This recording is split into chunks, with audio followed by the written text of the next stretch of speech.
Hey guys, Miss Frugia here again, going over the quadratic formula. I'll post the link to that YouTube video in case you want to memorize it, but since you're at home, it's probably easier just to have the formula out in front of you.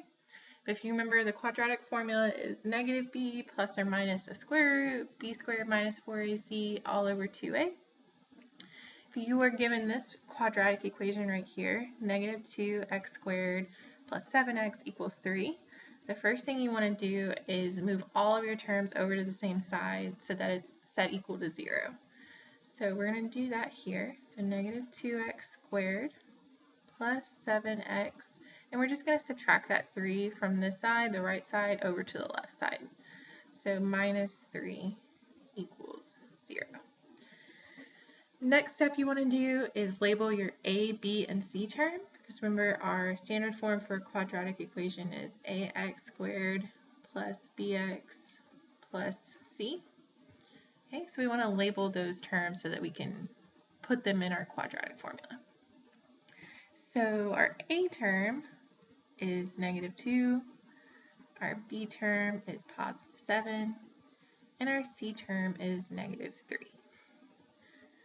Then the last step we want to do is set everything, substitute everything into our formula. And here it should really say x equals, right? Because we're solving for x. So x equals, and we're going to substitute b in.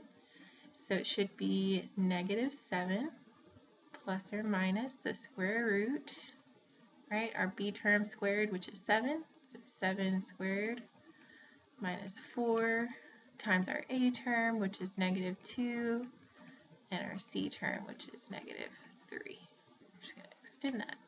And make sure you put it all over 2 times our a term, which is negative 2. Then we just need to simplify this, right? So just bring everything down. Negative 7 plus or minus the square root. 7 squared is 49. Okay. And 4 times negative 2 times negative 3 is minus 24, negative 24, all over, let's see, a negative 4, right? Well, this negative over negative is really a positive, so we can get rid of that. And 49 minus 24 is 25. So if you rewrite this, 7 plus or minus the square root of 25 over 4.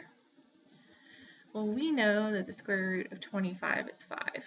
So we can rewrite this as 7 plus or minus 5 over 4.